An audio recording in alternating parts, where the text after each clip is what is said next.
Hello, hello, my beloved waking gods and goddesses. Maria West here. Welcome to Love, Truth, and Beauty. This is episode 383 and my 13th, that's right, lucky 13 installment of my video series, Conversations with Women on Love, Truth, and Beauty. And I have with me today a very special guest. Her name is Sara Cross. Sara, welcome.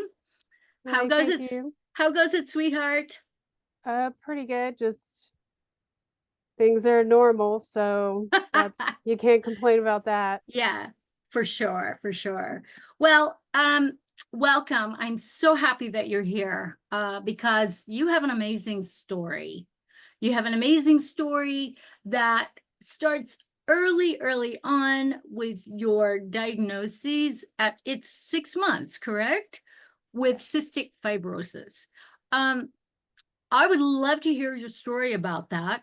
And perhaps a lot of my audience, we probably don't even know what cystic fibrosis is. So let's start there. Okay. So yeah, I was born, well, first, anybody who may meet somebody else who has cystic fibrosis, or it'll just be called CF for short, um, they were born with it. So there's this misconception first that's put out there that you catch it somewhere, and that's not the case, because it's not a disease. So it's a genetic mutation, and more specifically for the scientists out there, the CFTR gene. So this is dysfunctional within the system. So it'll primarily affect the lungs and pancreas. First is what it'll affect the most. It's with throughout the whole system, it's an overproduction of the mucous membrane in the system, which goes throughout your entire body. And we just have an overproduction of that. Many of us are also not born with pancreatic enzymes, which allow us to digest and process food, nutrients, like everything we consume. We don't get a quarter of whatever it is we're consuming in. So that makes it a big problem with food and all that stuff. But I was diagnosed at 6 months. After 6 months, they were just trying to figure out what was wrong with me. And for what I knew, I didn't sleep. I didn't, I would eat and eat and eat. I wouldn't thrive at all. And I just coughed and I cried. And it was just kind of scary, especially for like a new mother, my mother. And in the early 80s, depending on where you are in the world, really in the early 80s, it was um, very more unknown than it is here. Now Mm. there's been a huge campaign, huge strides in getting a little bit of attention to CF so that it can get the, attention medically that is required. Mhm. So at 6 months, I was diagnosed, and the story I was told was it was a big old mystery and nobody could figure it out. And then one day, a woman, a doctor from India, uh, walked in to the room, and like, because they had been trying to pull specialists from everywhere. And this is in California, so people know. Um, and she walks in one day and she looks at me and she tastes my skin. I mean, that's another major trait that Mhm. people with CF have, is we're extremely salty. So we have a salty dysfunction. It's a deficiency. So, um, it's kind of a laugh when people are like, don't eat too much salt, it's bad for you. We're like dumping in like the whole thing into our soup or whatever, so we were really, really salty. We have a lot of salt that just comes out of our Mhm. skin all the time, so we Okay. taste really salty. And so she tasted my skin, and she's like, she probably did something like lick the back of my hand. That's a typical thing. She's like, did anybody test this baby for cystic fibrosis? And they're all like, Oh, no, didn't even think about it. Wow, So that's amazing. yeah, they knew that it was a thing at that time in the 80s. But it just was so uncommon, and there was no history of it in my family that it Hmm. wouldn't have been tested for. And back then, it wasn't tested for unless you had a family history of it, because it was so rare and it was difficult to diagnose at the time. Wow. So I was quite lucky. I got to the point where somebody was able to pick it up and just had an idea that that's probably what it was. Hmm. So that's where it kind of started. And everybody who is born with CF is a different case, because Okay. there are thousands of mutations of this dysfunction and hundreds of combinations that you could get, or that you Oh, could be born wow. with, because it all depends on the hereditary genetics of the parents. So there's dormant genes, and there's active genes, and then, like, it's a roll of the dice if the two parents come together with either or, and then maybe not have a baby Hmm. with active Hmm. CF. So it's completely random in that way. Wow. So there's no real history on either side of my family, because we don't really know anybody from either side of our family. They're just not in the picture at all. They Hmm. never were. Hmm. So it was quite a wild adventure from the get-go. And I mean, as a child, I didn't have too many problems. I had a few problems, mostly to deal with, maintenance. It's all maintenance with CF, Hmm. really, Hmm. medically, to keep the all the dysfunction at bay. Um, but it was, I mean, it was only like as an adult that I started kind of really piecing a lot of things together, where Hmm. it started to make sense and Okay. started to give me perspective on what matters and what doesn't matter. Hmm.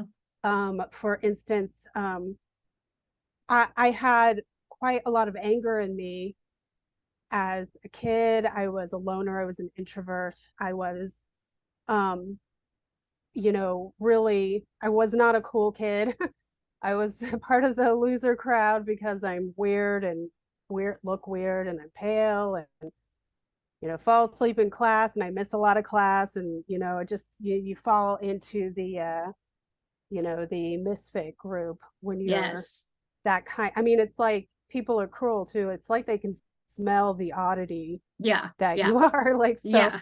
I can they relate. just, yeah. So, like, as I got older, I started putting a lot of the things together as to like what people are really like and such. And Mm. um I had a lot of resentment, though, as a younger adult and kid, because I had people who I would have expected, and this isn't everyone across the board in my family, but people who I in my family who you would normally expect that these people would come together and Great. create a stronger unit. Hmm. But it was like the opposite for me, which is why people get confused when I say I don't have a people. I don't have a people. I don't have a place where I'm from. I don't associate like that. Yeah. I had relatives, like direct relatives, not distant ones, Hmm. um, literally want nothing to do with me Yeah. because I was born wrong. Wow. So Mm. this was, as I started getting older, I always had kind of a, I guess, disdain, or I always had felt like I was always kind of standing in the background, because whether I understood this mentality or not about people, and this wasn't every single relative, but it was like some of the more direct blood Hmm. relatives that I Hmm. have.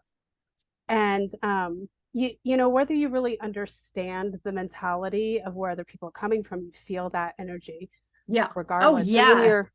when you're a kid, you're far more open. So you you take it in and you understand what's going on really quickly. And like as a kid, you know, because kids are more open, you know, one of the biggest things that has probably directed me into the, you know, pathway that I've ended up in, um, is that, you know, as a kid, kids with CF, we are put under the category of having a child's disease.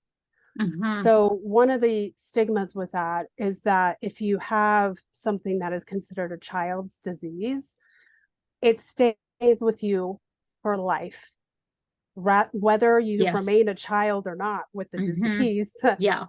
with the condition, it stays with you forever. So the mentality, the treatment, sometimes the behavior, how people behave around you kind of stays in that mentality of treating you like a child because it's like this tiptoey effect. Yeah. But as a kid, I learned very quickly that what I had was a problem. Well, not, I wouldn't even call it a problem. It's more that I understood very quickly all about death. I understood it well. I had, I've had more than my fair share of close brushes with it. And it wasn't a morbid, it's not a morbid thing for me, and it wasn't a morbid thing for me as a kid. I understood that there's life and then there's death. And it's not something that people should really be like, they shouldn't be afraid of it. It should be Yeah. understood in a healthy way. Yeah. So because it's the unhealthy relationships people have with the concept of death that creates a lot of the fear mongering and a lot of the disassociation with anything that Right. is unusual. Mm-hmm. So my childhood was, you know, not terrible or anything. I had, you know, a great mom who did, I mean, she heard what they were saying to her when I was 6 months old. She has a child's disease. She probably won't live to be 5 years old. Wow. Yeah, I was given 5 years. Wow. That's That what I is, was allotted. whoa. So she took this information in, and being the kind of woman she was like, oh no. So she stepped in and did everything she possibly could to make sure that that is not even a remote possibility Oh, for that's me. so So cool. yeah, she, you know, Awesome, mom. Yay. it's Yay. definitely, you know, she was definitely my first hero in this. So Beautiful. And what about your dad? uh, he was not in the picture. That was actually too much. He was one of the people where it's just too much for him. Um, and you know, some people are going to think this is like really tragic and sad, but I think it's actually kind of amusing. He actually told people, including his parents, that I had died. What? Oh, wow. So when Holy I moly. when I heard that, I'm like, are you serious? Wow. You know, Wow. you could have backed that if like other people told me that that's what he ended up doing when I met them later in life. And I'm like, you know, you could have easily backed that information up. Like, my mom's house was like less than a couple hours away from you. Like, you know, so this is how I Yeah. know Yeah. that deep down they wanted nothing to do with me, because whether the information was true or not is, Yeah. I mean, it's something that you could easily go and disprove very Yes. easily. Yes. So Wow. Okay, Dad. Yeah. Mine yeah, wasn't so any that's, better. yeah. I mean, Yeah. I did have a really good stepfather in the end. So it was my stepfather who really kind of stepped up to the plate and was like, well, all right, we'll go outside and play for a while, acting like a normal dad would act, and so I was lucky to have that in my life. That's so good. That's so good. I'm glad for you for that. Because I think that is just so, it's so criminal when our own parents are just so out of it, out of touch, that they aren't adult enough to face whatever fears and vulnerabilities they have to show up for their own child. And Yeah. it happens. It Yeah. happens. So, and it sounds like you dodged a bullet there. Yeah. Sounds like he would have deterred the whole process. And was it during your upbringing that you did, a lot of traveling? Well, I did, like, as a kid, we moved around a lot. Mm-hmm. And sometimes people think that's like a military reason, but it's not. We just ended up moving around a lot. Mm-hmm. And that was like out of necessity, I believe, if I look back now. Mm-hmm. It's just, where, it's the story of the poverty ridden, you go where you can maintain work, Mm-hmm. where you can Yeah. survive, where you can, house and clothe and feed your family. And Mm-hmm. so, and we were lucky enough to have one or two, friends and relatives along the way who I would consider, actually part of my family. So, I mean, it's like I went to different schools, and, I didn't really have as a child, like, one perspective, which I feel blessed for, because, I know a lot of people, and like most of them, of course, they go to one school district. So, excuse me. So a lot of times, even though people don't try to make it like this, their perspectives can be kind of short-sighted or narrow Mm-hmm. Yes. in many ways, because they've never branched outside. I mean, I know people who have lived in this same exact small little town for the last 90 years, and like never even cared about going to the next town. It Wow. wasn't a priority for them. And there's still people out in the world, all over the world, who do that. They're Mm-hmm. like, why would I go over It's there? very Like, true. Yeah. the grocery store is there, my house is there, and the pub's here. Like, I'm like, all right, so um but what it gave me a lot of different types of perspective. I saw perspectives from different, even the different cultures within the United States, and how people talk and their language, and even that can be different. And even within one country, it can be very different coast to coast. Mm-hmm. It's So I so had, true. yeah, I had that, in my upbringing. I have that variation in perspective. So I'm not upset that I didn't grow up in one town with one house and one set of people around me. Um, and maybe it has a little bit to play with how I am now, where I'm just like, I don't consider just the people in my community or the people I associate with as part of my community. Mm-hmm. It's like the whole planet is Yeah. part of that to me. It's like we're all we're all supposed to be kind of on the same team here.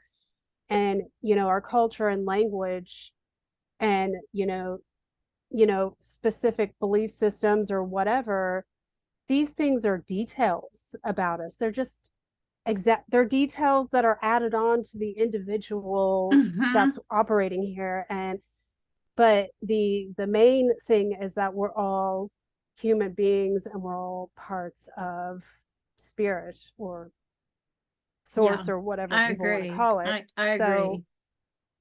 I that's what I think gave me, I mean, it might have a big play in how I view the world. Yeah. Yeah.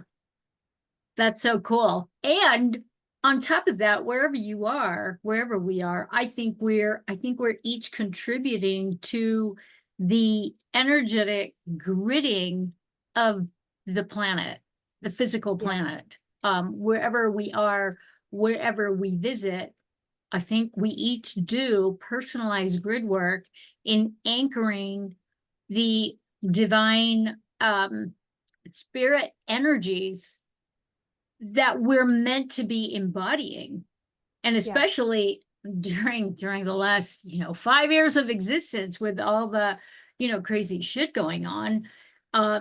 And before we started recording, you were talking about the sort of acceleration and the igniting of really purpose and passion in your life, particularly during the COVID, as I call it, because it's like, whoa, never Yeah. in a gazillion years, like for me, did I think they were ever going to go there. And the fact that they went there and was totally shocking to me.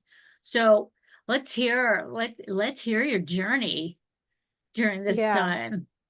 Well, I had already up to that point, I had already like built a pretty good, healthy distrust for the institution at large. Right. Um, I was already, in that I was probably already in that anarchist group there where I'm Mm-hmm.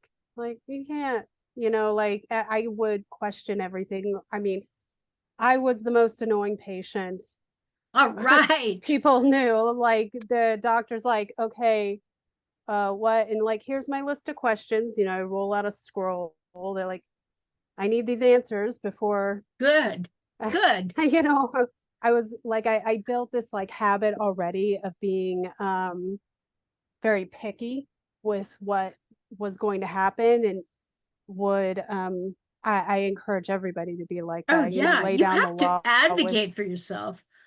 yeah, don't let them tell you what they're going to do with you, make sure that like, no, it all has to go through me to get my approval first. Yes.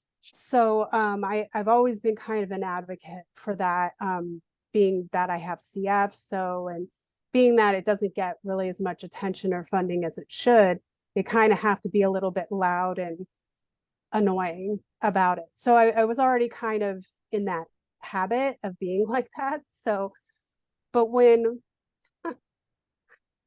2020 took place, and I remember decades of people being called crazy because they said, oh, like they're gonna do this, they're gonna do that, and everyone's like, no, no, no, no, no, that won't happen. And then it happens. And then it's like, well, I guess they're justified, at least they're validated, those people who were called crazy back then. But 2020 happened, and my husband actually foresaw it. He was like, watch, this is what's going to happen, and it's going to happen in March. And we're like, okay.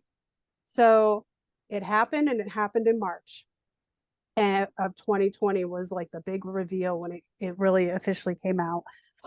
And I was witnessing just insanity. It's like everybody just lost their freaking minds all at the same time. And I'm like, dude, like, what is going on? So, what really got me was, first and foremost, they started saying that you've got to, the 6 feet apart, wearing the mask, doing this, all that crap, right? And I'm like, hold on a second. There's your first flaw right there. Anybody paying attention, is that for the last like 30 plus years, I'm 40 now. So at that time I was whatever it was, 36 or whatever.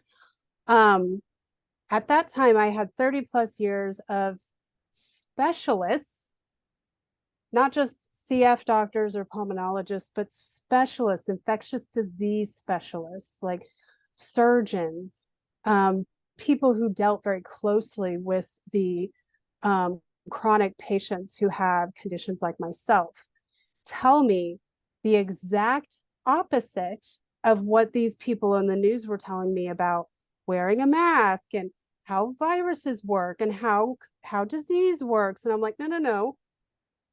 30 plus years of being in infectious disease specialist rooms, talking to them one-on-one as a requirement for my health, telling me don't wear a mask, because I've had this conversation before. It's old hat. Don't wear a mask. It's going to cause more infection. It's not going to stop any of the problems you're going to have Wow. with your CF. It's not Yep. going to make you sick, or you're not going to catch anything. It doesn't work that way, because that's not how biology works.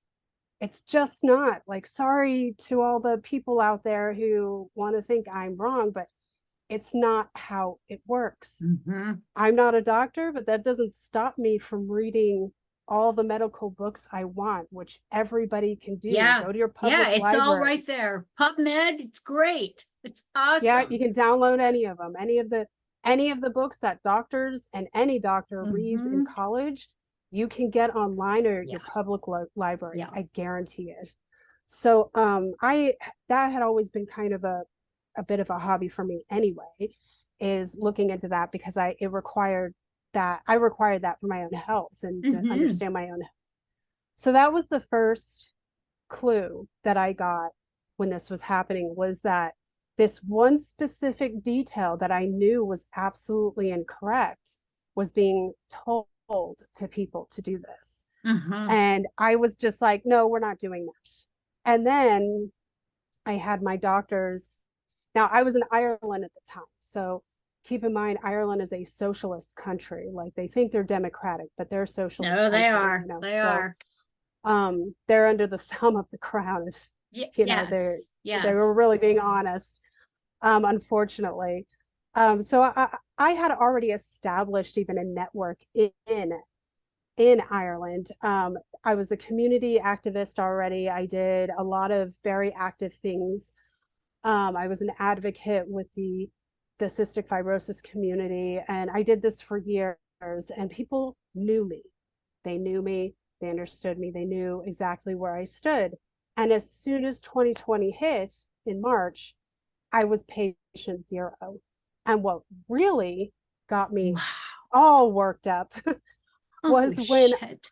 I started hearing that they were sending DNRs, which are do not resuscitate medical forms, that they give to patients who are in their like last week or so of life. Like, there's no coming back. Like, they give them to patients who are, these people are going to die, and we did everything we could. That's what a DNR is for. It's so that they don't put you in a coma state and keep you alive on a breathing machine. That's what a Mm-hmm. DNR is for. So it's when you are like terminal and you're at end of life. And so they started sending the institution at large, the medical institution and government, I'd say they were a team in this. They started sending DNRs to people who were chronic, specifically even people who had cystic fibrosis and who were children. And I heard this, What and the fuck? I nearly lost my mind. I Holy was like, oh shit. hell no. I couldn't even That's believe murder. it. It's murder. That was my argument. I'm like, Wow. it's absolute, like, it's extermination. Yeah. Yeah. So Completely. I was blown away by this. I could not believe it. And I didn't really believe it until I saw it with my own eyes. I was just like, I was stunned. I couldn't believe it. And then you had people like the head director Tedros, head of the WHO, the Mm-hmm. WHO, um, telling people. Now, I don't know what people were hearing in the United States, but in the EU, Yeah, I he was in was the go UK at the time. okay, but he did one video thing that he put out on the news talking about how he was proposing to, I mean, essentially round up all of the vulnerable, which are anybody that they say really. And if you're in a socialized country, you're already on a register list, because if you have a chronic condition, because that's how you get health care, that's how you get treatment Mm-hmm. there. Mm-hmm. So anybody who was CF, anybody who's chronic in any way, it could be a kid with asthma, something as simple as that. It could be It could be anybody autistic, anybody who was elderly, or anybody that they felt was vulnerable. And God. they could allow the police to come into your home without a warrant and remove anybody they chose and put them in detainment centers at, Oh you my know, where God. you couldn't go and see them or know where they were at. And this was his proposal. Luckily, it didn't go through, of course. And in Ireland, I don't think it would have really gotten that far, because the Irish just, they have a mentality where they're like, well, no, they can stay here and we'll just isolate ourselves. You know, like they wouldn't let their like autistic kids, and they just have more of like that family kind of group structure, Hmm. which I really appreciate, because that's one of their greatest traits, I think, is that they're very community based as a people. Hmm. So they do have that in them. So um me and my husband, we looked at each other and we're like, okay, time to go. So they had closed all the airports, and we were just like, yeah, we actually ended up calling the US Embassy to find out what the real story was, because they were saying nobody could leave Ireland. And I talked to her, and the US Embassy that was in Dublin, and they said, "Oh no, the Ireland cannot keep any American US citizen who says they want to go home now. They cannot keep you here. So if you go to the airport and get on a plane, they have to bring you back to the United States. Otherwise, it would be kidnapping, Yeah. essentially, Yeah. like whatever, I forget the term that it's called, when like one country keeps US citizens. That's like Yeah. one of the things about the United States that's kind of good, is that I know in this country, if another country refuses to let a US citizen return to the US, that's crossing, like, you know, lines that end up in Hmm. all kinds of problems. So they're not, no country is allowed to keep a US citizen legally. Doesn't matter what the reason is. Hmm. Yeah. So um so that's what we did. We arranged it, we called, and we booked tickets, and we're out of there as soon as we could. Because we're like, okay, it's not that we're like afraid of facing this head on. Right. It's that, you know, what can you do when you're like a foreigner in another Yeah. land, and Yeah. they're treating you like an animal, which Yeah. is, I don't have the physical prowess to be able to defend myself Yeah. against a Understood. bunch of like, Understood. you know, false authority figures with like weaponry and locks and keys. Like, Yeah. Yeah. you know, it's like Ireland still unfortunately has the um they they will still like do things like even certain parts of Europe, they have like programs where they, like, once they say that you're mentally ill and need to be medicated for mental illness, that's kind of it. Yeah. Yeah. It's pretty Yeah. bad. It's scary a little Yeah. bit, but we were out of there as soon as we possibly could, because it's like we need to at least get back to a place where it's our home, we're from here, Hmm. and Hmm. you know, we have the advantage Yeah. of being able to fight. Yeah. Yeah. How was the transition? I mean, I got deported, so I was lucky. I got deported, and I got deported before really all the shit started going down.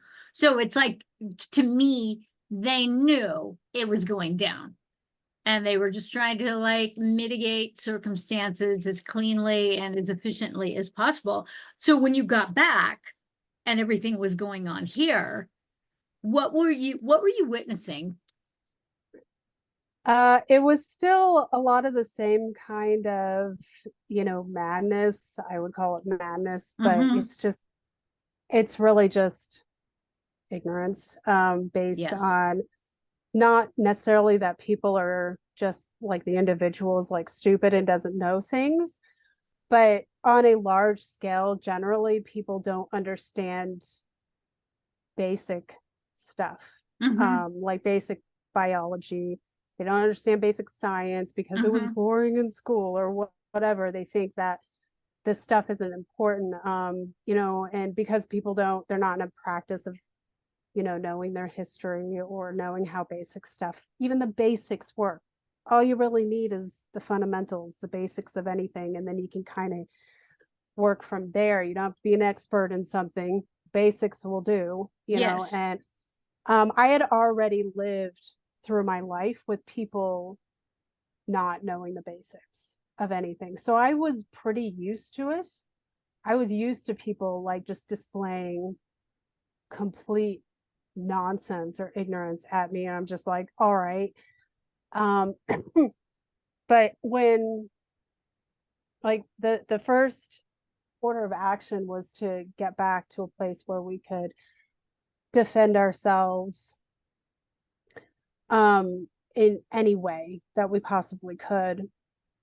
And the next order of action was to actually start like putting out real information and trying to do something to give people more information so Mm-hmm. that they could see everything and not just like whatever their favorite news channel was telling them.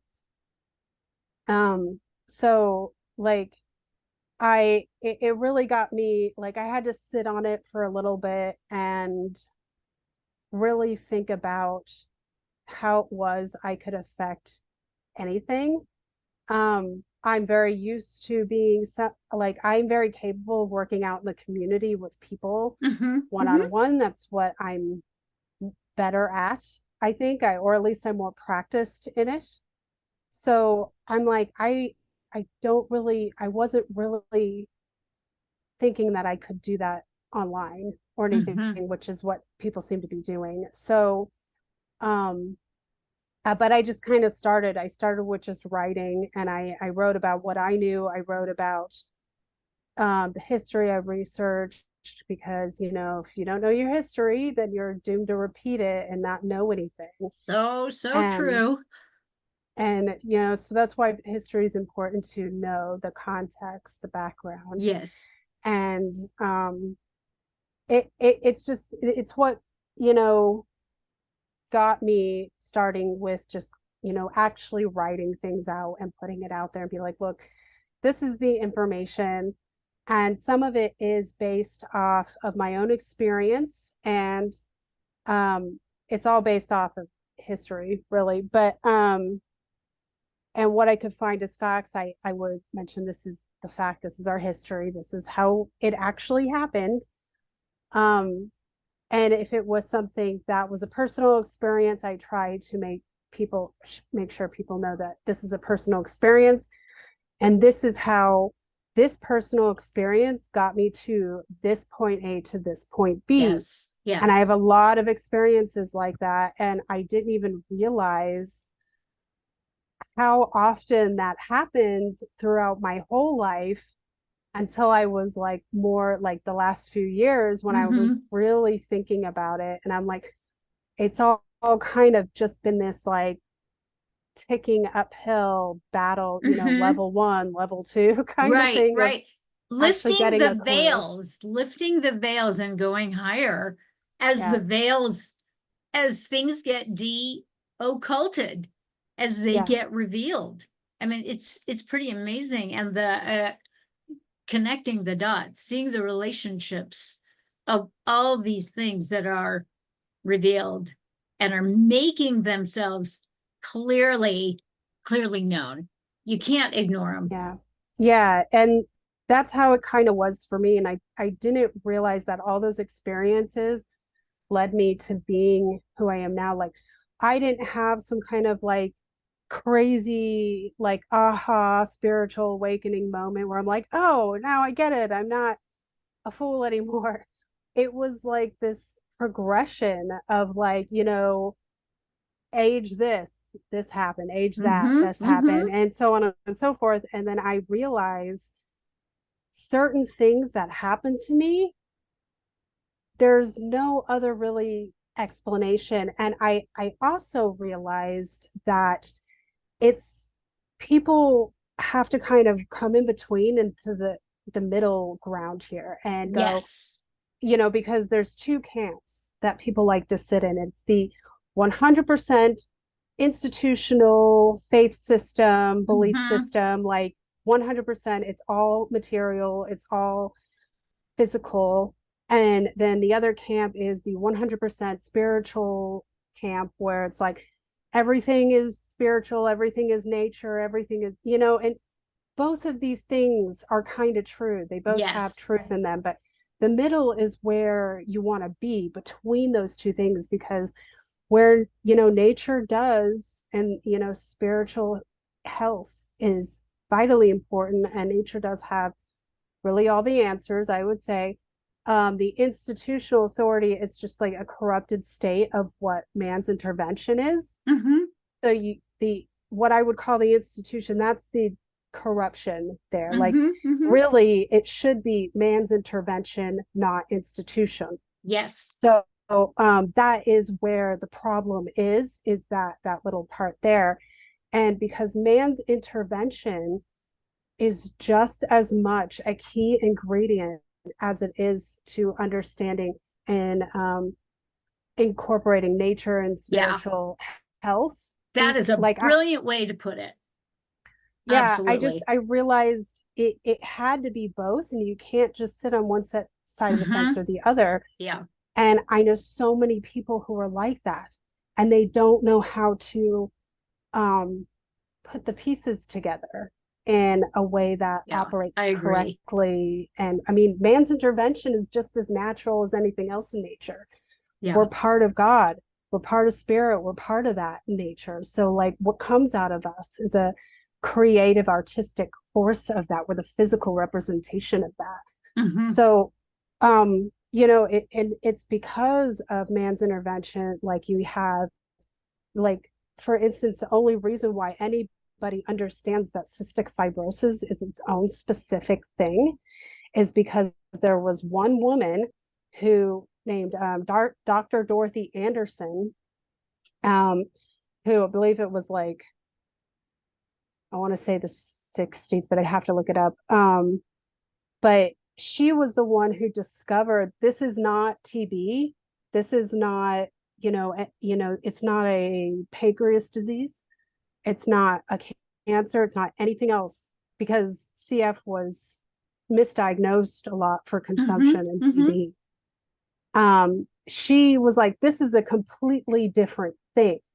And it's because she had that spark, that, intervention within her to Hmm. pick out, like something inside her, her fraction of spirit was prodding her to go this way or that way Yeah. to figure Yeah. that out. Yeah.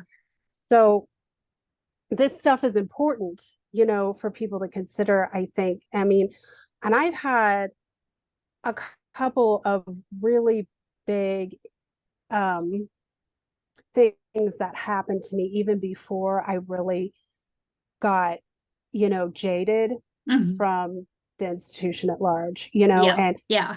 I I didn't realize what was happening to me until years later, and I'm like, oh, now it makes sense. Now it makes sense that that's what happened and why. And I put a lot of that down to understanding as well, like manifestation, how Hmm. that works. Yeah. Yeah. And I think it's very important for people to understand how to use manifestation in the physical world. Yes, So, absolutely. yeah, I mean, it's really part of our creative nature. It is our creative nature. yeah, And to hmm, deny that is it's criminal.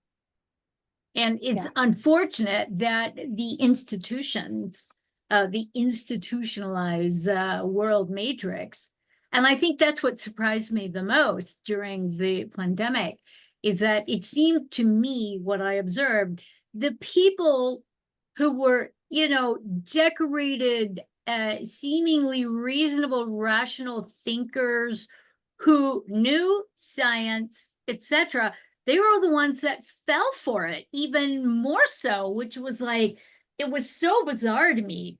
I'm like, what do you mean yeah, you're following the science? No, you are not. You're absolutely doing the opposite. There, Yeah. You're not backing it up. Sorry. I don't see it. I don't see it. Yeah. So that There's was no way to. surprising. Yes. Yeah. There's no way to back that up Yeah, they're because just making up shit. yeah, it really was. It was like making up shit. They pulled out like they put a bunch of options in a hat and somebody pulled out some bullshit and Pretty every day much. somebody Yeah. said something new. And Yeah. I mean, even though I do think it was really all I think it was a panic move, honestly, but we could, you Hmm. know, not talk about that because that gets more crazy. But Yeah. I do think that I have some ideas about it. But the funniest thing, the most absurd thing that I heard over that whole situation was people coming out of the woodwork. You know, first it started with like the false authoritarians and doctors who, you know, by the way, people like Fauci, not a medical doctor, or he's like barely a GP. He doesn't even you couldn't you he wouldn't be able to diagnose a scuffed knee. Okay. So people taking this guy's medical advice is just hilarious to me, Hmm. first off. Yeah. But the most ridiculous thing that people were saying to me, and it was coming out of the mouths of doctors and authoritarians and politicians, and every single person watching the news was where they're like, trust the science. And I'm like, hold on, What there's science? that should be red flag number one, Totally. because or you know, yeah, number one, really, you know, and then the math thing maybe number two, where you're like, what? Just um silly. but the statement trust the science is a complete contradiction to what science is actually all about. Like science is about detective investigation. Hmm. It's Yeah. about like every scientist out there, every doctor out there, especially doctors who specialize, they are medical detectives. They are detectives of the unknown, Hmm. of the Yes. mystery out there. Yeah. And the entire point to science is to question it. You're Yeah. supposed to question science. That's the whole Yeah. point. Yeah. Yeah. That's why we have people who discover and invent and you know, figure out, you know, what everything is out in this universe, you know. And that's the whole point to science. Hmm. You're not supposed to trust science. You're supposed to question it so you can figure out this and this. That's the whole point, you know. Yeah. Even if Yeah. it's wrong, you know, oh, this theory is wrong, so you move that aside and you go to the next theory. That's the whole point. So when people started saying that to me, and I'm like, you're kidding, right? Like like because it's I just couldn't even believe it was coming out of people's mouths. Yeah. Yeah. And there was no debating it because No. it would slowly, well, not very slowly, actually quickly degenerate into like I would just be stunned. I was speechless much of the time, just listening to the garbage that was just upchucking out of people's mouths about shit that wasn't true, shit they knew nothing about, but just this regurgitation of lies. Yeah. End of story. And you can't, there's no debate. There's no debate. There's no, because you're not allowed to question. So, yeah, I found Yeah. myself just kind of scratching my head going, okay, stay in your own lane, do what you do. Um, Yeah. yeah, yeah. And it was inspiring though, because it was during that time that I started the new YouTube channel. So just like you started writing, it's like, okay, I'm doing this with a Yeah. science background and just putting it out there as not even to countermand, but just to remind people, hi, we can think critically and we are allowed to ask questions. And, you know, even, but then BooTube decided, no, you can't ask those questions either. Yeah. So, you know, when that happens and you can't ask questions, that something is up, Yeah. That's why people something should start ridiculous. asking the Yeah. questions. Yeah. They tell you Yeah. you can't. Yeah. What do you mean I Yeah. can't? yeah, like, hold on a second. That's not how this is gonna work. Yeah. Yeah. So I mean, and I guess, my lane ended up being, you know, no, I don't put up with any kind of medical, misfit activity. I don't Mm-hmm. do that. Mm-hmm. It's like Yeah. I'd already been in that lane where it's like, no, all of my doctors know they better ask me first. I would train my doctors to be like, this is my I'm coming to you because like that's what doctors are for. They Mm-hmm. study, Yeah. Yeah. they're supposed to do that. Like no doctor should be telling you, oh, I know everything. Right. Any doctor who says that, they're not a good doctor. Yeah. Like a good doctor is somebody who will go, oh, I'll have to get back to you and study that a little bit. Yeah. And because And have a conversation um about what they discover, how it yeah, might benefit, what possibly might go wrong, yeah, what might not be compatible, and other options. And yeah, no. And then the doctors that were asking questions got into a lot of trouble for asking those questions. they So did. yeah, it was like you talk about the system eating their own. Oh yeah. It And was kind of amazing to witness that. It's like, yeah, it whoa. it really was because that is something that it was out in the open, the system eating its own. Mm-hmm. And before 2020, it was well hidden. That was already a thing that was happening. Yes, yes. And like I only know that because I spent a lot of time as a patient in the hospital. Mm-hmm. So I understood like what was going on from the get-go. Like I'm like, okay. And as soon as that happened, it was like a boost where I'm like, okay, I'm not, tolerating much more now. And I was like, I'm not going to allow anybody to tell me what's going to happen with me. And I don't care what other people think about that. Mm-hmm. Mm-hmm. Like, I'm not going to go out endangering people. Like, if I get a cold or something, I stay home in bed Yeah. because that's the normal Yeah. thing to They're just do. That's, things that you normally do that are yeah. that are common sense. And throughout the whole thing, like, my question is to the true believers out there would be during that whole time, I'm one of the in the top 10 vulnerable list of chronic patients, people like me, um, the most receptive to picking up something Mm-hmm. Mm-hmm. that could be harmful to me. And the whole time, I didn't wear a mask. I didn't get any shots. I didn't take any weird medications. I carried on with Yeah. what I already did. Yeah. And I was fine. Yeah.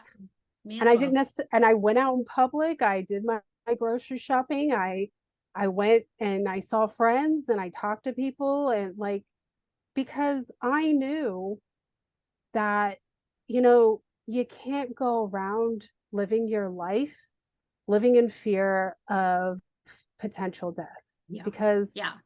No, you it's can't. part of life. It's part of life. Like at any moment, literally, a big old asteroid could hit this beautiful planet we live Yeah. on, and Yeah. like that's it. Goodbye. And I've We're all begged for gone. it at times. It's an extinction level event. See you next time. Good luck next Yeah. time. Yeah. So it's like you can't go around just being afraid Yeah. of being dead. It's like get a grip. It's like, and Exactly. when people were trying to like, you know, win me over to their side, and I'm like, who are you talking to here? Yeah. Like, Yeah. I have like I have a child's death disease. You're gonna try to convince me to Yeah. be afraid of Right. being Right. And if sick you or do the unwell? math, if you do the, I did a presentation, I did a video presentation and did the math of all of the CDC, the WHO, all this kind of stuff. Wow, that shit got taken down like that. Yeah. It was amazing. It didn't even stay up, I think, for 2 hours. It was gone. And, Oh wow, it was yeah. just like, well, and I was whiteboarding things and not even speaking. I had like pieces of paper with things written on it. It's like, look, it's so Yeah. funny. Oops. Yep, that's crazy. Yeah. Yeah, I It's like, believe it I'm though. sorry. It's like, we're not being eliminated here, kids. Yeah, this is not the Black Plague, and Yes. Not even I close. had I had even done a lot of research already prior to the Black Death, and being kind of like a kid in that Mhm. mind frame already, like that stuff's just interesting to me, and I'm Oh, like, it's oh, totally interesting. so I had already done a lot of reading about the Black Death, and I'm like, me and my husband were like laughing because everyone's like, oh, all these people are dying and sick, and I'm like, hold on, if we really had something that was like genuinely um a thing that was like reaching across the whole planet, like the Black Plague, um you would see literally like piles of bodies in the Yes. streets. Yes. Homeless Yes. people would be Yeah. all Yeah. but The eliminated. stench would overcome. The stench would overcome. There would be military trucks lining up in every single city as garbage disposal trucks. Yeah. Like that's Yeah. what the reality of that would Yes. actually Yeah. look like. It would be you would actually be more at risk even from you'd be less at risk from any virus, even though that would be taking over everything. But you'd actually be more at risk for stuff like disease from the dead bodies, like dead bodies, like disintegrating and getting into the water supply, getting into the Yes. absorbing into the ground because they didn't get picked up Yeah. fast enough. Yeah. People die faster from dysentery than they do of a Yeah. virus. Yeah. So, and even with the Black Plague, a lot of people didn't even die, they recovered. So and that's like physical evidence. You can see that. We know that that happens. There's plenty of physical evidence to that, but during the few years of 2020, between 2020 and 23, I don't see any of that. So it's No, like our it hospitals didn't were happen. It did empty. not happen. Yeah, you think there'd be people you banging on the walls of every hospital in every town, and it just didn't happen. Mhm. It Yeah. just didn't happen like that. And I'm not going to say that there wasn't a coronavirus genetically modified thing that they were messing around, because they've actually been messing around with the coronavirus since like the probably the at least the 70s. Yeah. Yeah. Trying to come up with a thing for it. But they've actually been messing around with that for decades. And I'm not going to say that there wasn't something like that that affected people, but it certainly wasn't the Black Plague. And it wasn't a plague by any, it was just, it was, if it was anything, it was a really nasty, bizarre cold. Yeah. Yeah. Because so I mean, like, and people need to, this is why I want people to understand about stuff like manifestation, how that actually works, how it's not magic, how it's hmm just like a Yeah. tool in reality. Yeah. And thought and emotion and action, and how to use that correctly as a Right. tool skill set. Yeah. Because once you have this, it's a lot easier to discern how to conduct reality. Yeah. Yeah. um And how to wield it in such a way that you're at one with it and not at odds yeah, with it.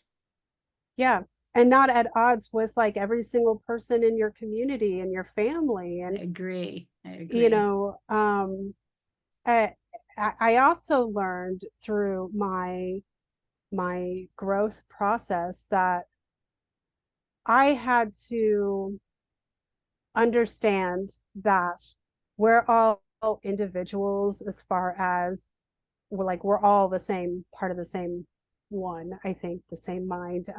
But individually, we're all separate fractions of spirit. hmm So we've all got our own little fraction of spirit, and that's our that's our tool, that's our spiritual toolbox. I think that gives us capability.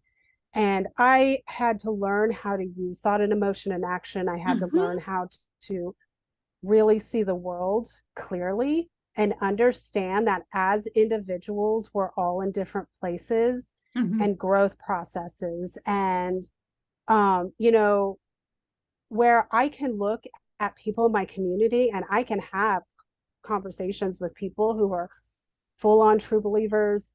They're all about it. I can have that. And I realize that working with the community, I'm able to plant little seeds with them. And That's um, beautiful. Yeah. And that's the so whole point, is that inspiration, that spark. That's I think those inspiration, it's part of reminding them their spirit. yeah, it's their spirit knows reality. Mm-hmm. It's just their Mm-hmm. physical bodies that are trapped here in this Yeah. conditioned mindset, and that's what Yes. needs to be broken. But their spirit knows, like, well, I'm actually on this path right now, so I'm not ready for your information. Mm-hmm. So, I mean, I've been able to do that. That's why I like working more with the physical community, because I've had people who, and I said this before, they outright think I'm a complete lunatic, or they are a hardcore statist, Mm-hmm. no budging, whatever. Yeah. Yeah. And then we would have a conversation in like my knitting group or something. And, maybe they even get all mad at me about it and huff out, I don't I know. know. I Um, get that a lot. I get that but, a lot. Probably like you. um, yeah, but like 6, 7, 8 months later, they come back and they're like, "Hey, Sarah, I was thinking about what you said and it stuck with me. And then I started thinking about this. And then even though the rest of it hasn't really changed, that one little thing has changed." And they're like, "Okay, yeah, Yeah. now I'm taking that Just in." that little iota of a spark, Yeah, an opening where yeah, light gets to pierce through or in, they start to receive. Oh, yeah, it's cool. It's cool to yeah. witness. Good for you. Yeah. It's awesome to see, because it tells you that, well, it told me. I mean, again, this is experience-based proof. Love it. It Love it it so much. it tells me that it isn't hopeless, and that it never has been hopeless, and it never will be hopeless, because human beings are very, very adaptable, and we're capable. So whether we're being stubborn or not about certain informations or certain things, who we really are inside, the inner us, they know the score. And that individual, like, I do think that every life that we live, we do something that before we drop into these, shells in the physical, we, our higher selves, our fraction of spirit that we are, is setting parameters. And they're like a D&D game almost. It's rolling some Mm-hmm. dice and Mm-hmm. going like, what are we gonna do this time? And Big Sarah was like, okay, let's mix that shit up and make it real fucked up. We're gonna it's hard mode. I Yeah. I I hope you like nightmare mode, because that's where we're going. Yeah. Yeah. So that's what Big Sarah decided to do with me. And I had to realize that all of us are doing that. We're doing We these really are. experiences to ourselves. And so to feel sorry for yourself is like, really a fallacy. It's not helping your No. progression, No, it isn't. because where you are right now, and like the physical body you're in, the condition that's in, the condition your mind's in, what you choose to do with your thoughts, emotions, and actions, this is what's going to be the Yeah. stepping stone Yeah. in allowing you to progress. You've got to understand that the experience that you're having right now is for a reason. Yeah. It's Yeah. so that you can continue moving forward and not be stagnant. Yeah. And, like, obviously, okay, it's not it's experience-based proof.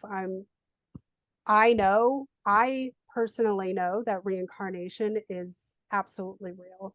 So I can't prove that to other people, Yeah. Yeah. but I know that it's real. And Mhm. I know that this is how it works because it's first the only thing that really makes sense to me. And second, this is like, I don't know how to explain how I know. I understand Yeah. that this is like the progression because this is the stream of consciousness. So that's what we're in. We're in the stream of consciousness. So and it's what the big spirit wants to do, like so that it can expand itself, that we're all part of that progress. And it's like we all have different levels is what I mean. And some people are not going to be ready to hear anything that I say. Mhm. They might Yeah. hear what you say in your way. They might Yeah, say what probably not. yeah, but I mean, like they're going to be able to go to somebody else and hear what they're Yeah. saying, but Yeah. they can't hear me.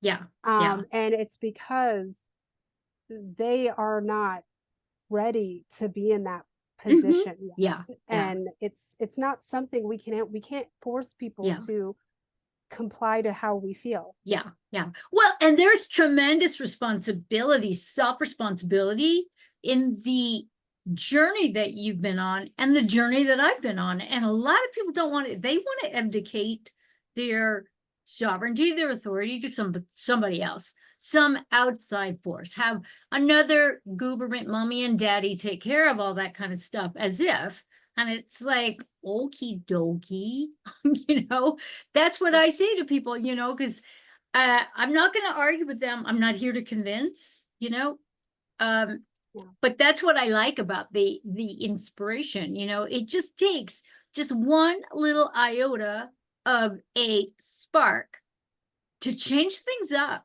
and it'll create this uh sparkling effect, kind of like sparklers on the 4th of July. I love those things. And it just all of a sudden, you have this shift in your consciousness where, whoa, I never thought of it that way. And that is, Yeah. that's one of my favorite things to hear people Yeah. say, especially when they're concretized and they're shitston babies, and their status, and they're just clinging to what they think they know.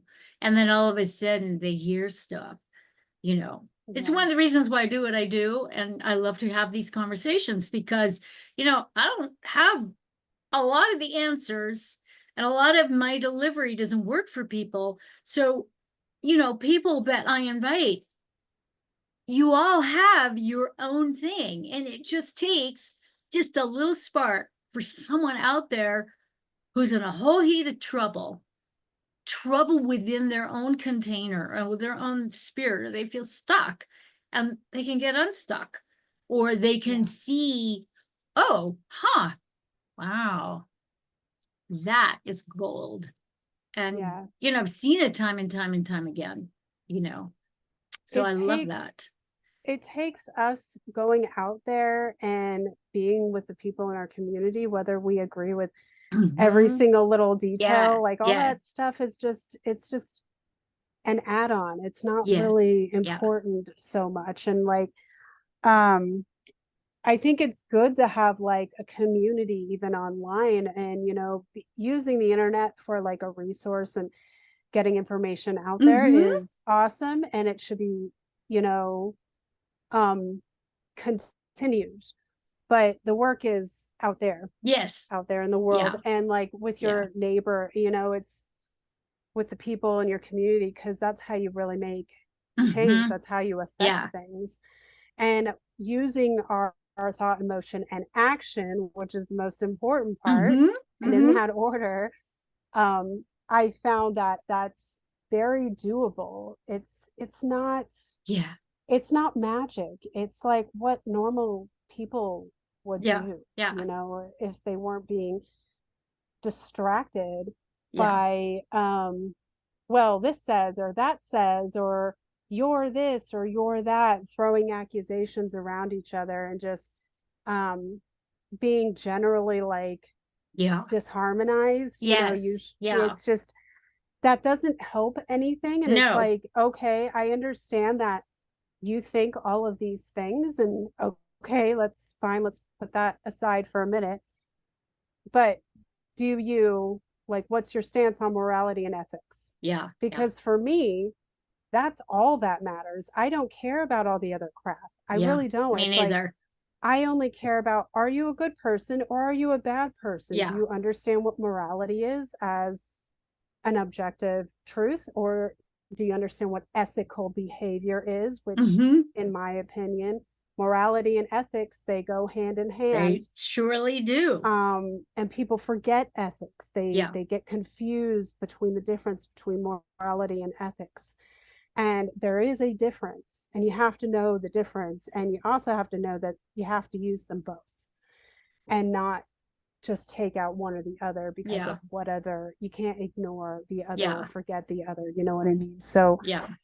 um, I really, I like seeing what happens in the community because I can physically see the effect.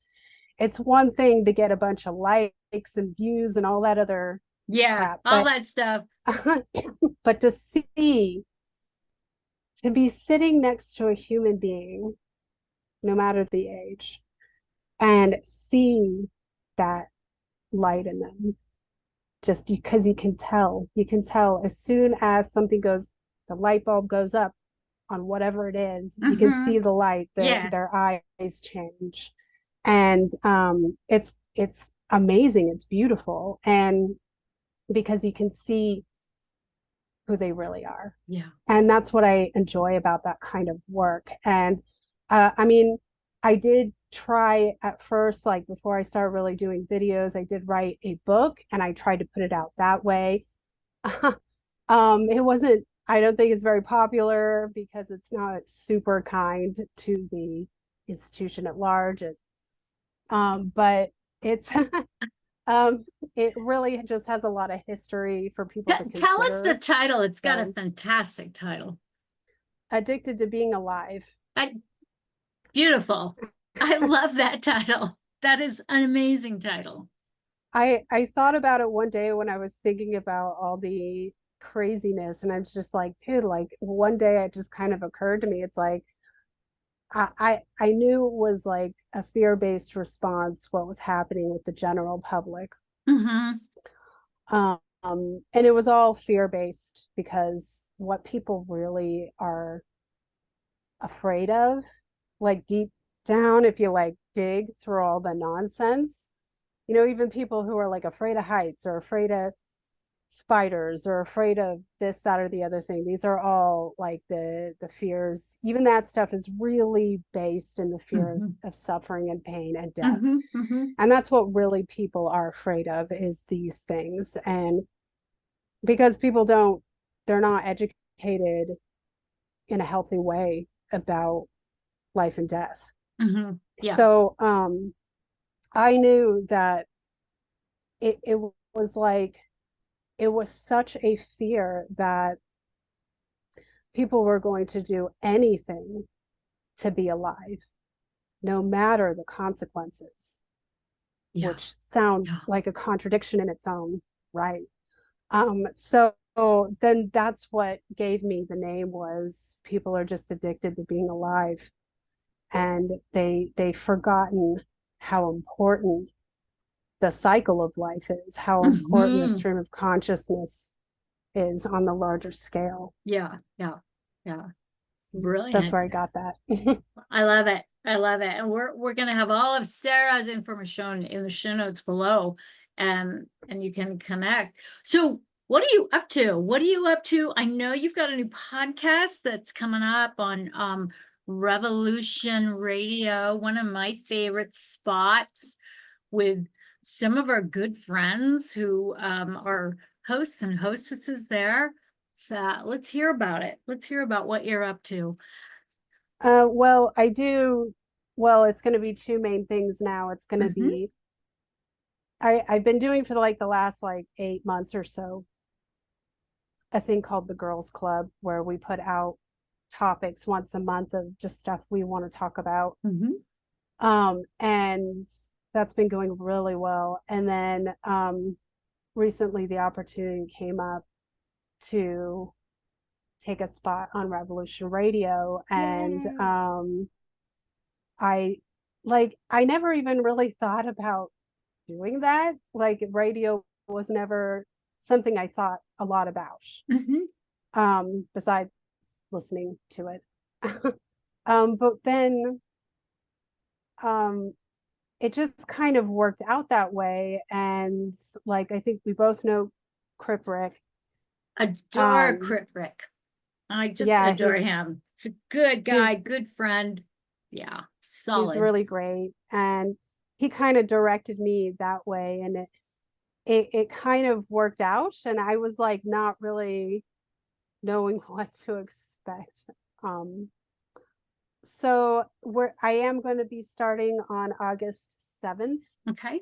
So it's a Wednesday. I picked a middle of the week. And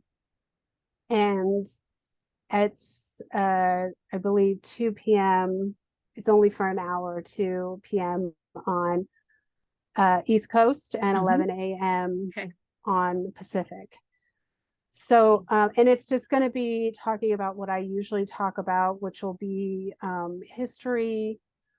There will Cool. be some spiritual insight. You know, I plan on having a couple of people on who can shed more extensive information than I could about, you know, things that they really put focus into. And mostly it'll be about stuff, you know, it'll be about some occult stuff and spiritual stuff. I kind of like keep it broader because um I like to give the opportunity for everybody to come and take their time and listen to the work and not have it be like I guess I would say too intimidating. Mhm. Mhm. Um because I do find some people like I want to be able to share this information. And that's one of the things that I learned for myself that works really well for me is that when I just hand people, here's something, oh wait, here's something else. Oh wait, here's something else. Oh wait, here's something else. You know, and that's kind of how I work. And I find people are quite receptive to that.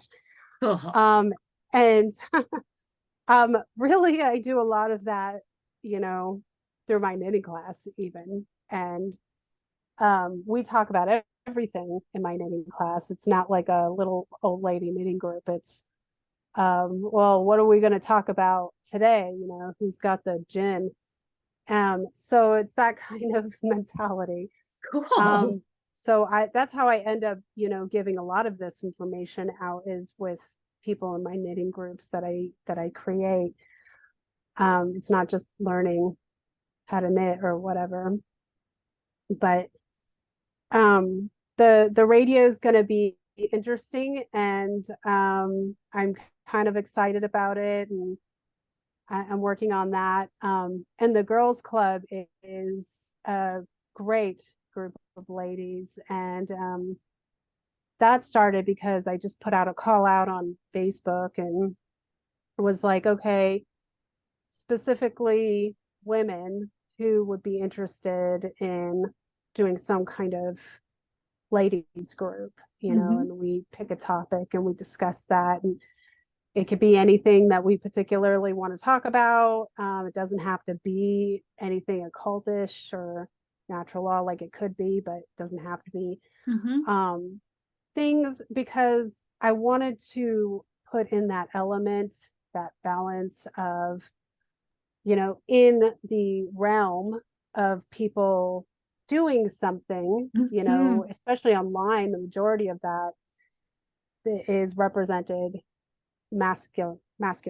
It's mostly men, which is fine. That's totally fine.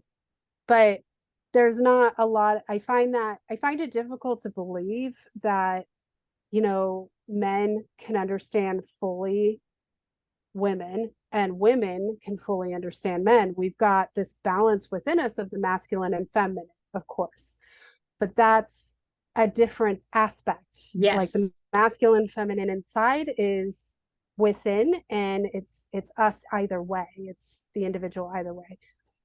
But in the physical world, the representation of that that's a different story, I think. And I feel like even though men can talk about women and women can talk about men and really understand these dynamics, it's important to have both physical representations of men and women, because they all have different qualities and traits that the other just simply can't do, because that's like, what would be the point Yes. of having, Yes. man and women if we didn't have, qualities and traits that the other one Yeah. didn't have, like it's putting puzzle It's pieces part of the together. fun. Yeah. So I wanted to have something, I felt that represented the women out there and like where we were actually at, and what the women actually thought and felt about some of these things and what they would like to see get done about some of the issues going on. Beautiful. Yeah. So, I watched your segments. They're well done. oh, Really thank you. cool. Thank you. Really Yeah, awesome. we're really happy with how it's all turned out. Like I think our last one was the man versus bear debacle. And I'm like, let's talk about how dumb this is. So like it's just it like it's I mean, to me personally, I think it's as dumb as asking me what a woman is, but Yeah. whatever. Yeah. So Yeah, it's like, exactly. It's exactly. And of course, as we know, in the woke Maoist culture, it's up for debate. What a woman is up for a debate. And I've been in some of those chambers where I've been invited as a guest and they haven't quite researched me, uh-oh. but I check off a lot of boxes and then all of a sudden I open my mouth and it's like, whoa, what did they do? And the looks on their faces, it's priceless. But Yeah. I try to make it a learning experience and not be combative. But for a lot Right. of those kinds of, they're already ready to fight if you're not, you know, in their circle, in their echo chamber. So, Yeah. you They're on the know, defense immediately. absolutely. They're waiting for you Yeah. to say Oh something. yeah, and they've got it ready. You So can tell there's like a script or something that is going. Oh, anyways, yeah. And yeah, yeah, I've come across a few people like that. I'm like, is this really how you're gonna spend your energy on this? It's yeah, like, yeah, so it's like, I just all that stuff really is so irrelevant, and that they've made that's another thing that people have, they were misplacing their attention in, even trying to figure out the physical gender stuff. And it's like, don't you yeah, see that that's just more distraction? And yeah, yeah. it's like, It's does it matter? It only matters whether or not that person knows what morality is, knows what ethics are. yeah, yeah, And yeah, like, I mean, and there's a lot of judgment that goes on from both sides of these spectrums, like from all sides of all the yeah, different yeah, spectrums. And it's yeah, like, okay, I know people there. I because I've traveled and because I've met a lot of people and I work with a lot of people, I know people who are Catholic, Protestant, Methodist, Mormon, Muslim, Buddhist, whatever. I've met, people from Africa, I've met people from Asia, obviously Europe. I know a lot. I've met a lot of people. I've interacted with a lot of people, and they all have a different stance on this, that, or the other thing. And the one thing that I can say for them in their defense, for the majority of them, not every single one of them, I've actually had at least one person tell me, well, I guess I'd rather be a communist than, and that was the last I ever saw of him. I'm like, really? Okay. So yet no. the one Okay. thing I would say for the majority of people that I met, despite all the details that don't really matter too much, Hmm. is that when it comes down to whether or not they understand what objective morality is, Hmm. whether or not they understand what correct ethical behavior is and how to conduct themselves, the majority of them all gave me the right answer. So that's Yeah. that's Yeah. why that's the only thing that matters to me. It doesn't matter to me if people call it natural law, God's law, Yogi Hmm. Bear in the National Yellowstone Park. I don't care what they're calling it. Like Yeah. it only matters how people behave. Yeah. Yeah. It only matters what people do. Yes. So Yeah. That is a um very, very good distinction. yeah, and like I have really great friends who have all kinds of different beliefs or ideas, and I'm not Yeah. going to hold that against them Yeah. because I know Yeah. that they're in the place that they're at right now, and maybe in the next life they will be in a higher place Hmm. because they have certain things that they're supposed to figure out Yeah. with these parameters. Yeah. And not that I'm not going to try to assist people with the information I know and give them some insight, but I'm not going to go barreling through and be like, well, if you don't believe it my way, then fuck you. You know, I'm Yeah. not going to do that. Yeah. And I'm not going Yeah. to, I don't do that at yeah, all, you know, and people get irate because they want me to do it. yeah, I'm not going to do it. Yeah. Yeah. I know where I stand. I know where my family stands, and I know where my friends stand, and the people who are important in my life stand. Um, and even the people I don't agree with, I know where they stand, and it doesn't stop me from loving them or appreciating them on a spirit Hmm. level in Hmm. the very least, Yeah. because that's th- that's why I think the most important thing people should know is thought, emotion, and action. You know, care, self-defense, nonviolence, um, morality, objective morality, and proper ethical behavior, how we conduct ourselves. That's what ethical behavior is. It's how we conduct ourselves using morality, objective morality, and thought, emotion, and action. Hmm. Um, and like I know that's the key right there I because agree. my personal experiences have proven it to me. Yeah. Yeah. I love So that. Me as well. Me as well. yeah, And what I've noticed is that if I even for 1 nanosecond veer off in thought off that center, there's an immediate pushback from the universe. yeah, I get a little tap, little bitch yeah, slap tap, like, yeah, excuse me, girlfriend, what are you doing? And and it's a momentary lapse too. yeah. I get Yeah, that too. Absolutely. yeah. I get that little twinge Yeah, in the it's like back of my head, like, it's like, oh, I'm being watched.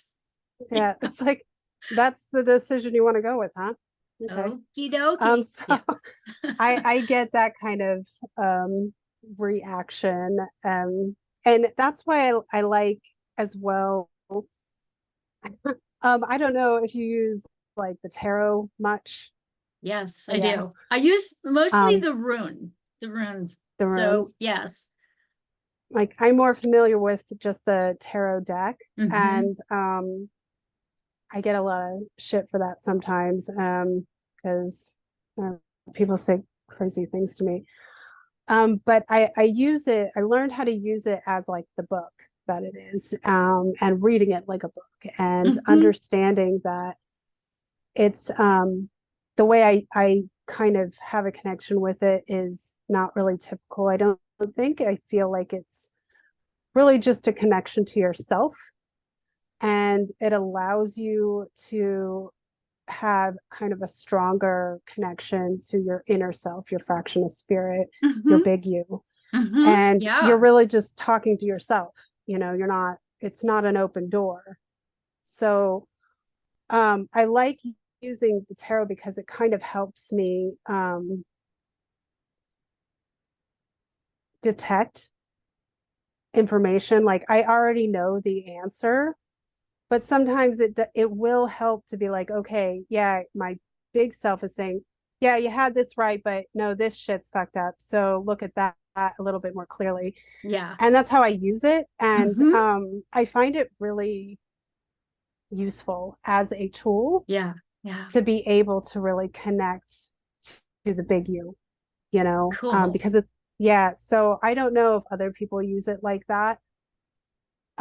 Because I'm not like I'm not a diviner. Yeah, I I'm don't not either, do, but I have used the tarot like that. And yeah, I've got a really old deck that was my first deck that was given to me in 1973. I was that's cool. 13 or 14, and my mother threw it in the garbage can and I Oh, fished it out.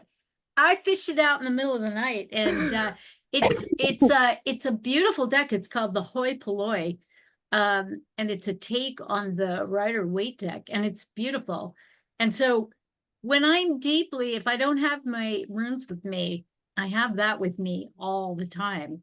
And yeah, it really is my head is full of shit, just whirling around.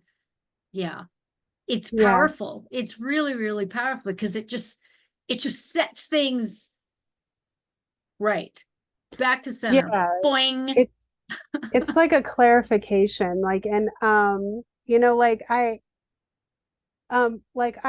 found it was really useful specifically because I get, brain fog, like due to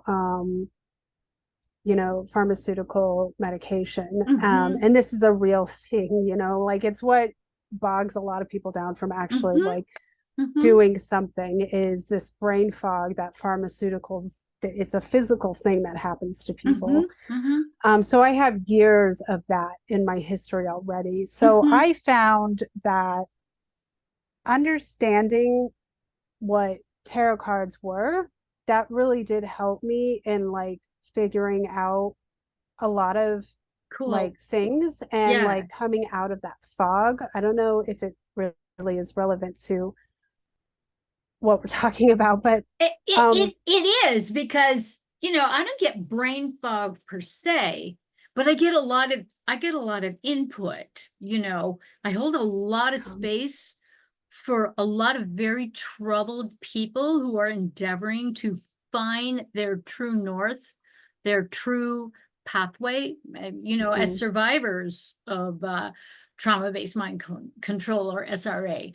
So I know that for me, at the end of a day, and especially if it's been particularly, the work that we do, whether we're holding space formally or informally, um, can be very, very triggering, yeah, especially if we're in the capacity of holding that space and holding that container for a friend, a client, for yourself, for your mate, for truth. yeah, And it is so, and especially me, we have so much input that sometimes it really is to turn down the noise. I mean, there's specific things that I can do to turn down the noise, and sometimes I can't, or I turn down the noise and there's still the static.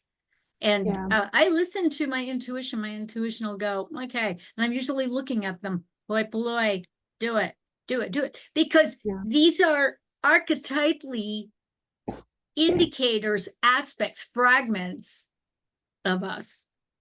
yeah, yeah. That's what I think too. I mean, it can get real crowded up there. Mhm. Yeah, it So really can.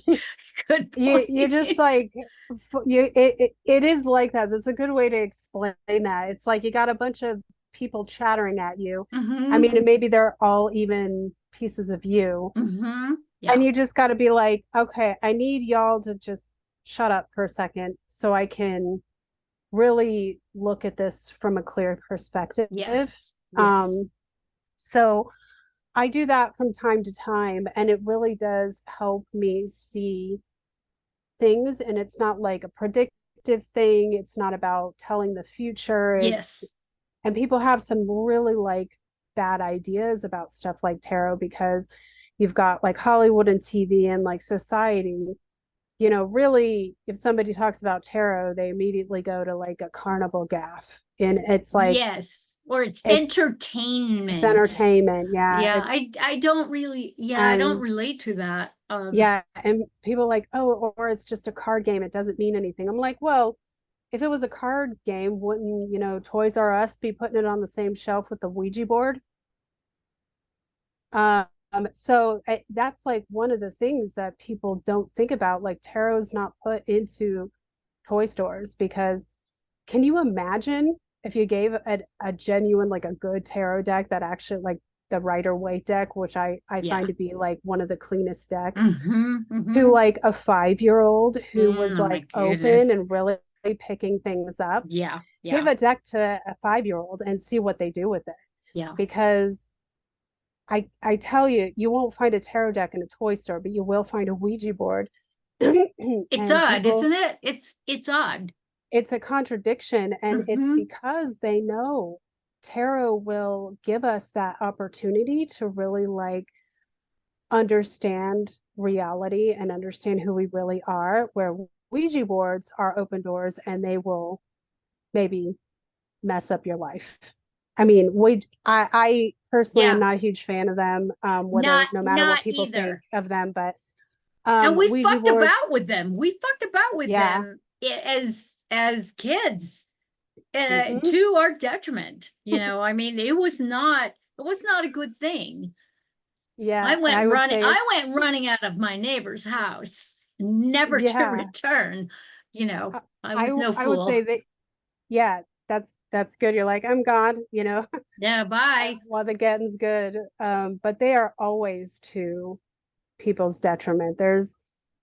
I wouldn't even say people who are skilled should Hmm. be messing around with Ouija boards or Yeah, anything of the like. But I mean, that's another yeah, topic. yeah. That's That is a my whole topic. personal feeling. Wow. But just think about like this all to me is connected to understanding who what we really are and being understanding how to use thought and emotion and action correctly. Hmm. Using something like a tarot deck, specifically something close to or the equivalent of the Rider Waite deck, because I think it's kind of the cleanest as far as like the progression, Hmm. book of life, the tree of life, all that. Yeah. Um, it's going to give the clearest picture, I think. Um, it really is because it's really about connecting to yourself. And I know people who can connect with, their higher self like that, like no problem. Hmm. They Hmm. got it. And like I know people who they've jumped out of body and they've seen how it is for real, um and they've got like that skill set, something in the parameters set them up for being able to do that without the assistance of a tool. Hmm. Hmm. But the tarot, I think the tarot deck is the accumulation, it's the end result of people throughout our human history finding ways as creative, intervention creatures that we are, Hmm. finding ways to insert knowledge base and an understanding and a connection with God or spirit or whatever, Hmm. with getting this information out there, what the reality is actually is. And this is changed in formats throughout our human history Hmm. in all different ways, Yeah. persecuted in this way or that way by these people or whatever. And eventually it came down to the cards once, somebody just had that spark of intervention and, okay, I'm going to make a card game out of it. Um, which makes kind of sense in a Yeah. way Yeah. because it's always been prosecuted. This knowing this kind of information Yeah.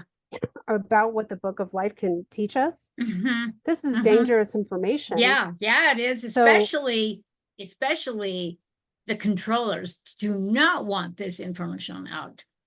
Yeah, We that's what should I'm be saying. Give it. spinning our wheels and chasing our tails. It's like, maybe not, Yeah, Yeah. absolutely. Have Like, you thought don't. about doing your own deck? I've thought about it for years and years. I Like, could just see that. as Yeah. a weird hobby, I've like, as a kid, I've always collected decks of cards. Like, I have all kinds of weird decks of cards. So it was always something I was sort of connected to, even as like a young kid. Mm-hmm. I always thought cards were very interesting. So, like, I have thought about it over the years. I'm still kind of formulating in my head how I would do it. Yeah. Yeah. And I wouldn't, like, I was just talking about this, like, because there's so many different types of decks out there. Um, I was just talking about, like, when you make a deck, that's any kind of card deck, you have to understand that what the cards, when you're doing the art for it, what the Mm-hmm. art is actually Yes. matters. It can't just be Yes. like whatever. Yeah. The representations, the Yeah, you've got to, symbology. yeah, you've got to represent it, Yeah. whatever it means, like the star or the hierophant or whatever it is. Mm-hmm. You've got to represent it somehow properly, or else you've just got a art deck, which I'm not saying don't make, but Yeah. Yeah. Yeah. um, understand if it's for like these kind of purposes, Mm-hmm. then and there's like a couple of really cool decks out there. Like, the Rider Waite is maybe my favorite. I just discovered one deck. It's based off of Leonardo da Vinci's Ooh. work, who I'm a fan of. I've done a lot of work about Leonardo da Vinci. But the deck is about, um, like, it's got all of his artwork and stuff like that, but it's about the microverse and the macroverse. Ooh. The Cool. elements of like the spirituality that he understood, like the Vitruvian man, that kind of stuff. And it's like really interesting, and it's a new take. It's not like a Rider Waite deck where it's like Mm-hmm. what you would expect in that. It's Yeah. another aspect of spiritual understanding about things, about the physical universe, and like that's a really Wow. interesting. That sounds cool. I'll it's check it's it a cool out. deck. So I found it was in, once I started really understanding more about the tarot, I realized that it's a very good, useful tool to understand it in the way where you're using it to assist yourself to unblock some of Mm-hmm. the Yeah. shit. Yeah. And it is helpful. So Yeah. Hey, how are you doing with time? I realized, my God, we've been at this for almost 2 hours. oh my That was, gosh. that just whizzed by. Holy moly. Yeah. Excellent conversation. I mean, there's just so much, there's just so much grace between us, just in terms of your pathway, my pathway, our convergence, the timing of this, with all the sort of upheaval with the orange man and the attempted assassination, which is so weird to me because I just didn't know until today. And it's like, what? Yeah. I It's, I heard I heard that it happened after, and I'm like, "Oh, here we go. Now it's going to be like the internet's going to just flood with like crap." yeah, And it's yeah. like, dude, all right, it's not the first time that that's happened, so move Yeah. on. Yeah, So exactly. it's just, again, it's like I knew it was going to set people off instead of really doing what's important. It's just going to be a Mm-hmm. distraction for Mm-hmm. people to be Yeah. like, oh, they're all like going crazy all at the same time. I'm like, stop falling for the distractions. Yeah. Yeah, Yeah, exactly. okay, it happened, and okay, now what are you gonna do? You're Yeah. gonna make a bunch of memes that are just sound It'll be stupid the or what? meme It's just, parade. The it meme is. parade. It's like every time something happens, like it is like a meme parade. Like, Mhm. I mean, what was the thing before this? It was the Hawk Tua girl or whatever. Oh, I missed it. I missed that. Yeah, I miss a it lot of was things. it was absurd, and I'm like, that's so obscene. Huh. Like my Puritan, the Puritan traits in me are like, like, Oh will my you God. censor that? Jesus Christ. Like, I don't need to know that. Like, I just like not on that page, I guess. Yeah. I get, Yeah. I mean, I don't even know if I find it funny. I'm just like, oh, you know, Oh my like goodness. that ends up being my reaction to a lot of stuff where I'm just like, Yeah, okay, I generally like, use a third party app to post stuff, so a lot of times I miss things completely. But then I had a yeah, bunch of birthdays and I'm like, whoa, this shit really yeah, went down. yeah, So, yeah. yeah. That's what happened with me with the man versus bear thing. Like, I missed that completely. I was like, I don't know what the hell that is. What does that mean? Like, that doesn't mean anything. Like, Yeah.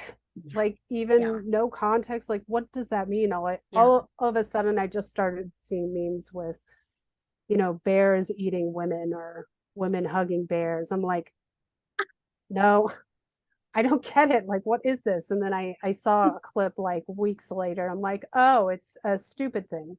I get it. Um, so that's Oh my um God. so yeah, that's where I tend to go to stuff. And yeah, and we have to see the humor of it because so much of the Matrix reality is just so mind bending, like ridiculous, absurd. Just Yeah, I have to I roll my eyes, just like, oh dear, okie dokie, and yeah, I just move on, it's like I gotta wake myself up and remove myself from that focal point and and get back on track, because it's yeah. so easy. So any last words before we close out, and what would you like to impart? I would just like people to put it in that consideration file in your head and think on it for a while. That, you know, just with your behavior, how you conduct yourself, use the formula, not as a spiritual, you know, advice being given, but as a toolbox, like a tool that you're using, a skill that you're practicing. Use your thought, emotion, and action in that order.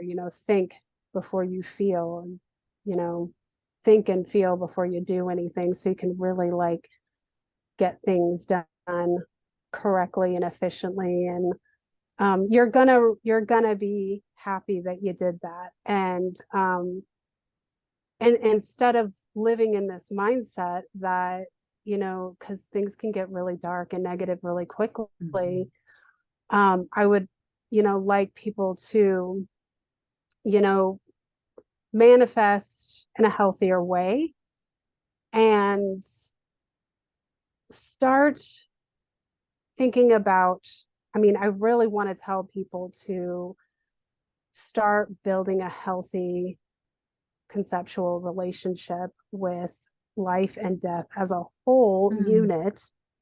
So, I mean, I'm not saying, oh, go and start thinking about death. That's so morbid or whatever. Understand, though, it's part of life. It's part of life, and it's something that we require so that we can grow and to have a healthy relationship with that, and to not give in to the fear, because it is only fear of the potential of pain and suffering and death.